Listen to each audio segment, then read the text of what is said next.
Hello, welcome to this episode of Chipp Coffee Co. Coffee Podcasts. Today we're going to be talking about something I've been thinking about for a little while of doing as a podcast / YouTube video, which is turning your coffee passion into your side hustle. Now, in this day and age, there are loads of ways you can turn your passion for coffee to make a little bit of extra cash on the side, especially as people still struggle a little bit with the living wage and minimum wage and stuff like that, especially if you're in a fairly low-end barista job.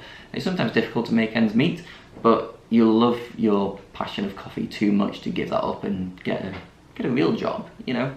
So I'm going to talk about a few different ways that people could possibly go and make a bit of extra cash on the side, starting a small little business, get some hustling going on, and use your passion for coffee to do that. The first iteration of Chipp Coffee Co. 2, maybe 3 years ago now, was my side hustle, basically.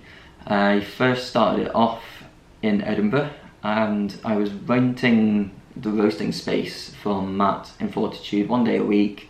I was paying him some rent, I was using the roaster, buying in my own green coffee, packing, labelling, all that sort of stuff, and selling it to a few coffees up and down the country, a few cafes up and down the country. And that was my side hustle in the first iteration of Chipp Coffee Co. And now it's blossomed into my full-time business. This is all I do now, basically. There are a couple of groups that I want to focus on that I sort of know about within the coffee industry, but I think any section of the coffee industry can create its own little side hustle as well. But I'm going to mainly talk about barista and roasting side of things. So starting with the barista, like if you're a decent barista, you're good at your latte art, you're confident, you know how different coffee shops work, because not everybody's going to be specialty using like specialty coffee ratios in espresso and stuff. You could go about being an independent barista trainer. There are plenty of restaurants, small cafes that don't really get much training from their supplier or anything like that. So if you're able to go in and offer them barista training, do some really good stuff, you could create them a training manual and all sorts of stuff. Think a little bit outside the box to make you different from anybody else. Become an independent barista trainer. You don't need qualifications necessarily. It could help if you have got some SCA barista qualifications behind you, but it's a good little money maker if you can do that. I've done that a few times over the years. Another one is an event barista. Like if you're a really spot on decent barista, hire yourself out like as an independent barista for big events, because there will always be big events going around like in your local city or wherever. Some places will even pay for you to travel and accommodation and stuff like that.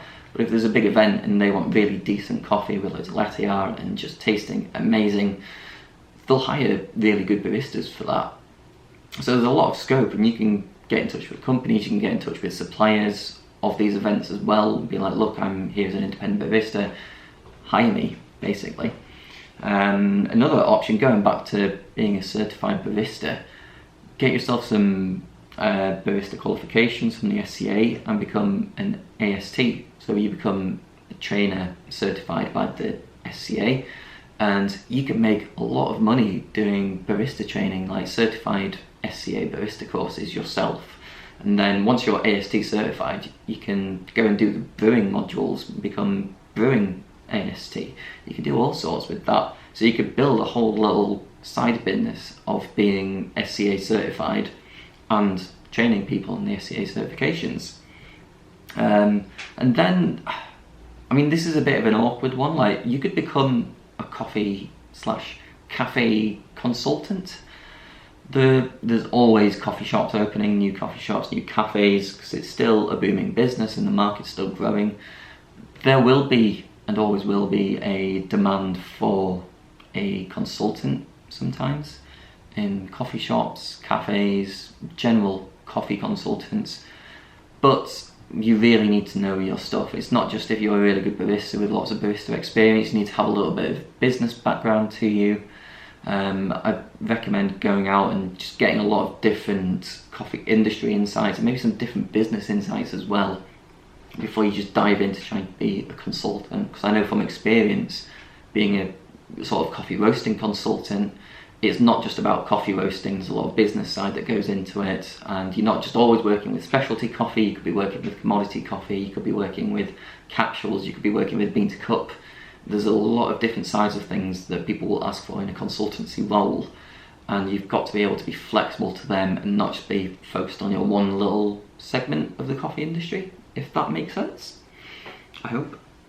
But yeah, that's sort of it for the barista side, but really think outside the box. There's so much you could do to create a little bit more income coming in. If you're a really decent barista and this is what you want to do, this is your passion, you want to stay in the coffee industry forever, start a small business, and you could maybe one day grow that into your full-time business, and it would be wonderful to see more people doing that.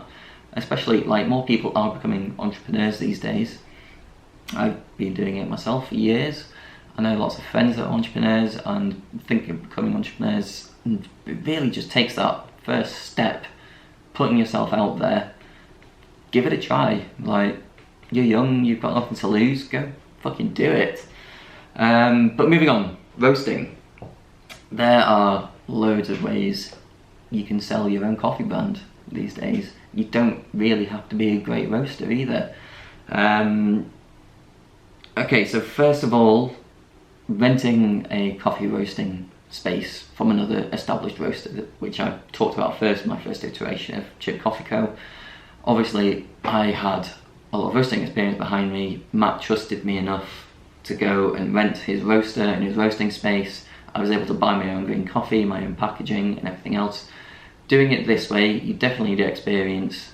The roaster that's already established, they need to be able to trust you and your experience on the roaster, because they're not just going to let anybody onto their like 40 grand roaster, because that's a lot of money to be fucking about with if you don't know what you're doing. But doing it this way, it can be quite costly as well in your initial expenses. You got to buy green coffee, packaging, labelling, your actual time as well can be quite costly if you're also working full-time or even part-time. So you've got to make sure if you're going to do that, that you're ready to really give it a lot of effort. The other way of doing it, which is a little bit easier and definitely a lot cheaper, would be to be white labelling. So white labelling, if you don't know what that is, you would essentially buy coffee from a coffee roaster at their wholesale price. Sometimes they might charge a little bit extra, they might charge a little bit less, that's up to the roaster themselves. But they will produce coffee for you in your own labelling, your own packaging. You just pay for the coffee and the packaging and stuff. So you could create a whole coffee brand without lifting a finger. It's easy. Like, you can sell that on Amazon, Facebook Marketplace, eBay. You can sell it online, really easy. And social media is your best friend for something like that. If you could create a really good social media page around your new coffee brand, you can sell it to your local cafes, local coffee shops. Try not to obviously step on the toes of the roaster who's producing the coffee for you if you are going to go down that route. But it's a great option. Generally, a lot of coffee roasters won't mind doing that for people because it's a bit of extra income for them. If you are going to go down that route, though, I would generally recommend setting yourself up as a limited company first, and then doing that. You don't necessarily have to be VAT registered. It may help in the future if you're going to be buying equipment, or if you're going to have a fairly large turnover. I think the turnover threshold is 85,000 these days, but even if you're not turning over 85 grand a year, it is sometimes beneficial to be VAT registered as well. But yeah, white labelling can be really good. Get in touch with your local roastery. There are large roasteries like Master Roast, Lincoln and York, who will do it. Like, that's their job, they are white labelling roasters. It might cost a little bit more, and the quality of the green coffee can be, I'm not going to go into that. Lincoln and York are great, Master Roast also great. But there's sometimes, maybe not, if you're in the specialty game, this is what I'm trying to say, if you're in the specialty industry, you may struggle to get really high-end specialty coffees from the larger roasteries like that. However, there are some smaller roasteries, local roasteries, who may be able to do it for you, and if you trust the products that they're already doing, you can trust them doing your white labelling as well. And I think that's a good option. There's cafes that get in touch with me fairly regularly about doing white labelling options. When I've been doing consulting for people thinking about opening a roastery who maybe don't have any roasting experience but have got a fair bit of cash behind them, I've said to them, white labelling would be your best option rather than forking out all this capital for a roaster and a unit space and everything else that goes into buying a roastery these days, because you probably need at least 75 to 100 grand to open a functioning roastery and keep it sustainable. But yeah, there's a lot of options to go with, and social media is going to be your best friend. Just fucking do it. If you're thinking about doing this, thinking about getting your side hustle going, just take that first step in doing it, because that's always the hardest part. Like, stop thinking about it, don't try and plan it too far. Obviously having a plan is great, having a brand behind you is great, but just take that step and just go fucking do it. I talk to so many people that are like, oh yeah, I wanted to do this business for ages and stuff, and they're just fanning about with it for forever, which is really frustrating, because if they just went and did it, they'd have a great brand, they'd have a great company, and a great little extra income stream coming in.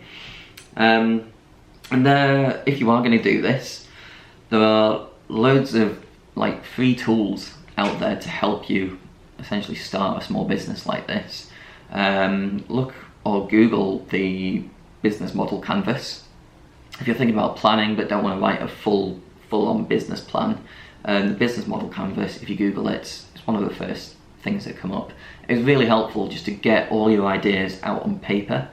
There are videos to like talk you through how to fill it in and stuff. It's really helpful. I found it really helpful last year when I was thinking about like relaunching Chipp Coffee. And then once you are, like, if you're set up, get yourself registered on Companies House. It doesn't cost much. Think about VAT registering, but you don't have to. There's an invoicing app also called Albert. Obviously not a sponsor, nobody sponsors these videos yet. But Albert, I've been using Albert for years. When I very first started Chipp Coffee Co back in 2016, even as the consultancy side, I was always doing my invoicing through Albert. It's really good, it's free, like literally costs nothing, but it's a great little invoicing app. And I've only just switched to a different invoicing software because I need something to keep track of everything now that Chipp Coffee Co is growing bigger, and it's mad trying to be an accountant and a barista and everything else that I do. Yeah, I think that's all I had. I've just blurted everything out in like 12 minutes. God. But yeah, creating a coffee passion side hustle is awesome. Go and do it. Like, even if it doesn't come into fruition as a massive company, you never know where it might lead, and you'll meet loads of awesome people. One of the other things actually that I was thinking about, I've forgotten to mention, if you do this, you want to create a little side hustle of coffee, networking events are fantastic. Like, if you're really passionate about coffee and wanting to build this small business, it's possibly your full-time business, go and do some networking events. There's usually, like, in major cities, Leeds, Manchester, Edinburgh, London, you'll find networking groups that meet like weekly. I do a network B2B thing every Tuesday morning in Leeds City Centre, and it's great because it's just full of other entrepreneurs, people who generally work on their own, because it can be quite lonely sometimes starting a business on your own. So it's good just to meet with other people and bounce ideas off people and just get a different perspective of business from different people. But these people also help you find leads if you want leads to go into different sectors of the business. And it's really useful because you go in and be like, today I want to try and focus on finding a new restaurant to supply to, or to go and do my barista training to, and somebody will know somebody who knows somebody who can give you an introduction, who can generate those leads for you. We recently it was yesterday, we did a networking expo at Ellen Road, and it was great. We had a little stand. It was about 120 quid for the stand, but it was a really good day. Like, we met loads of people, we had some really good potential leads. We had a great time doing it. So yeah, networking's fantastic. Social media is going to be your best friend. I'd recommend getting registered. Use Albert's. Albert's really good. I can't recommend it enough. Obviously, I don't even know if I exist. I don't really care. But I'm really happy to recommend them because I've used them for years. And then, you know, create a website as well. Websites are also really good. I keep thinking of new things as I'm talking. Websites are great. I use Shopify. I found that really useful. I know a lot of people use Squarespace as well. Squarespace is pretty great. I wouldn't recommend Wix. If you're looking at Wix, I've tried using them a couple of years back and it was really confusing. Yeah, that's all I can think of for this. I've got like a list of bullet points in front of me that I've been reading through and talking through, and then I just keep having lots of different ideas going on whilst I'm doing this. But yeah, that's it for this one. Obviously it's just me here. If you're watching this, you can only see me, and if you're listening to this, you can only hear me. So thank you for listening, watching, commenting, subscribing. Leave some comments of ideas as well. Like, I would love to hear your ideas of like little coffee side hustles, because there are loads of options. There'd be loads of stuff that I've not even covered or not thought about, and I'd love to hear other people's ideas on stuff. And you know, there's loads of products. Like, you could create coffee products that are like, yeah, I could go on for ages. I can keep rambling, but yeah, there's loads of ideas, loads of stuff you can do. Create a little coffee side hustle, get some extra income coming in, and this could be your full-time hustle one day. That'd be awesome. So I hope you enjoyed listening or watching this. Have a great day. Let's get moving. Peace.